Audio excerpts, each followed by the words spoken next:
let's just hear a very quick summary of what the partition was, why it happened, and what the key drivers were. The deteriorating relationship between Hindus and Muslims in India, in colonial British India.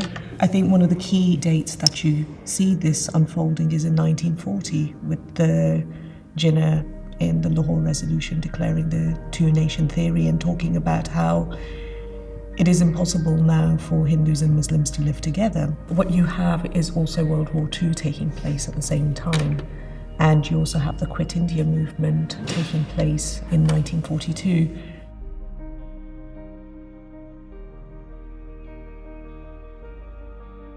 And ultimately, with the failure of the Cripps mission, you do have an agreement by the Muslim League and the Indian National Congress that they are going to go for the two-state solution, which means a partition of British India. And this is when, Sir Cyril Ratcliffe comes in. Ratcliffe was brought in to do an impossible task, which was to draw a line through the Punjab. He didn't know the region. Wherever he drew the line, there were going to be people on the wrong side of it. It doesn't mean that all Muslims wanted a separate nation and all Hindus wanted a separate nation. I don't think they were even ever consulted. There was nothing called a referendum or something like that. And that actually leaves very little time in terms of how the line is going to be drawn, who's going to be consulted. It then all happens very, very quickly. Yeah. 6 weeks to put lines on a map. Yeah. The speed with which it was done meant that probably people got caught up in it in probably ways that they didn't expect. My understanding is that violence between different communities, Hindu, Muslim, Sikhs, was happening before that time, and it was sort of increasing as sort of politically the country was becoming more and more unstable. After World War II, you have a lot of demilitarization taking place, a lot of soldiers who are now unemployed, but actually in circulation also is a lot of weaponry, which some of these soldiers have kept, they've smuggled. And it's really in Rawalpindi in 46 when you have the first batch of really quite violent communal tension taking place in Punjab. Although independence is declared on the 14th, 15th of August, the actual boundary line itself is declared 3 days after. Indeed. And so a lot of the people wake up to independence but not know whether their area was going to be in India or in Pakistan. Those stories that I think that we generally hear about people packing up their belongings and putting them onto carts and travelling on trains.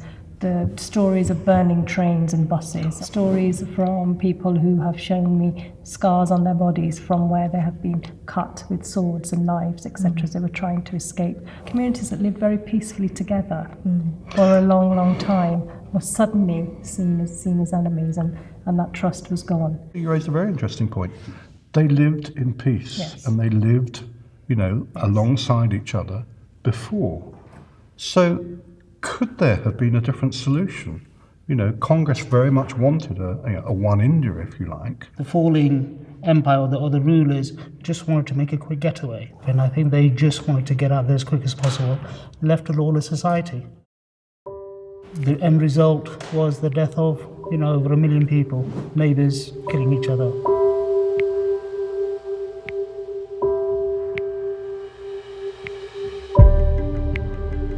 As much as they wanted to portray this as being controlled, it wasn't. I think the British could have left India with far less bloodshed had they not left as quickly as they did. You can blame Attlee and Mountbatten for rushing the process, because had they slowed things down, it would have been averted. But the British by that point wanted to go. They were bankrupt. They couldn't afford to keep troops in India to maintain law and order. It has borrowed massively from America. And America, partly as the price of its loans, is insisting on the winding up of the British Empire, and that includes India. But, Indian nationalists can't have it both ways. Either they wanted the British to go, in which case it was up to Indians to decide whether they would partition or not, or they needed the British to stay and keep India united. So it's a question of both push and pull. The British wanted out, the Indians wanted them out, so they went. So that by 1949, there are a handful of British advisors left in India. The rest have just gone, magically. 300 years of history is over. The question which remains, could they have left without splitting the country in two?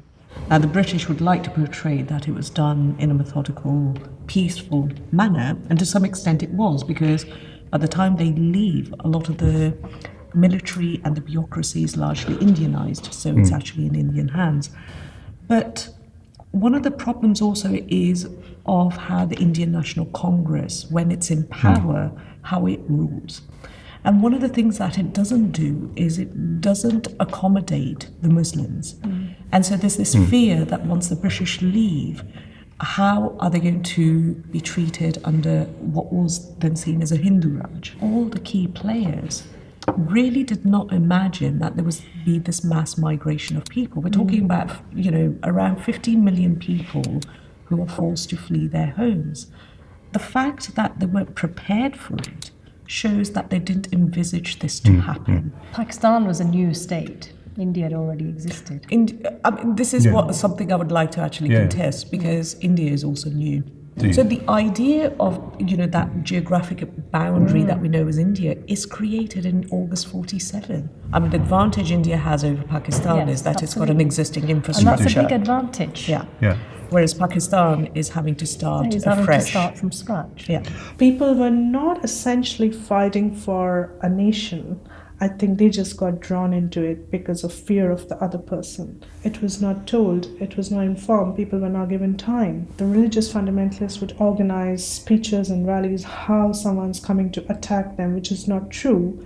And then the entire mob will get into action to attack the other community out of fear, which just spreads over decades and many years. And I don't think that process is over today as well. You've got Indian soldiers who've contributed millions to the British Army and fighting World War I.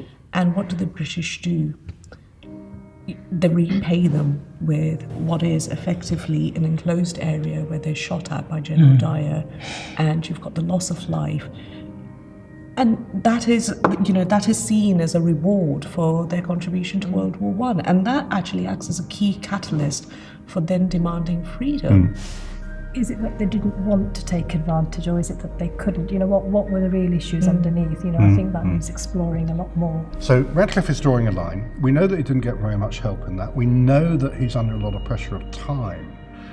And we also know that clearly he got that wrong. But even once that line is drawn, there's no requirement for people to actually move from one side to the other. No legal requirement. So why did that happen?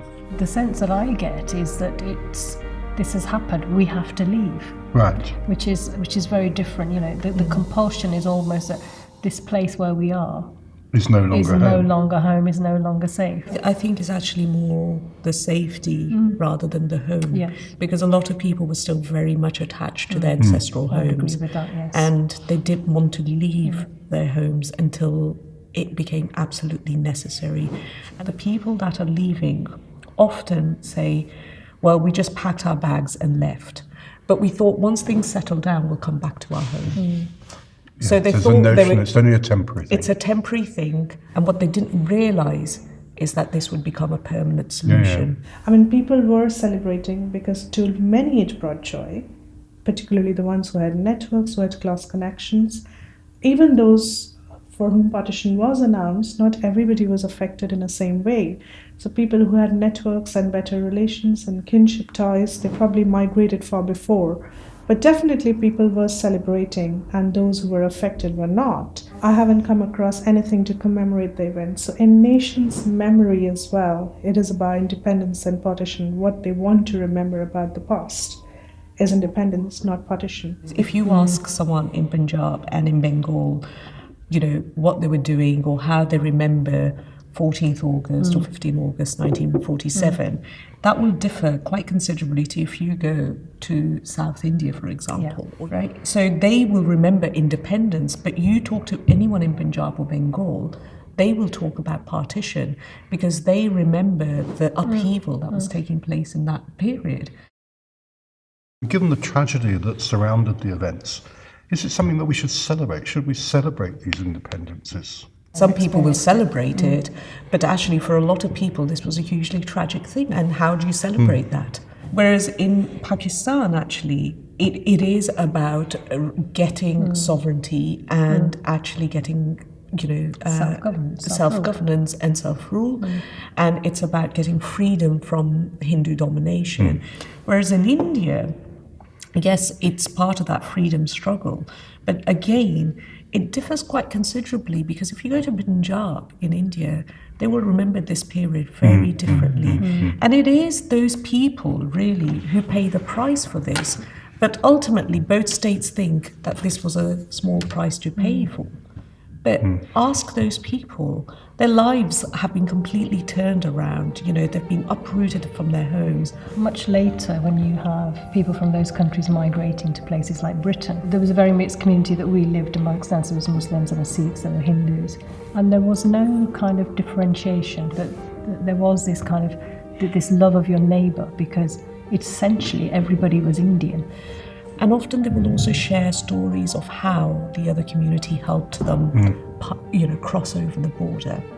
So whilst there is this rift, at actually the local level, there are also these stories of where people were helping each other.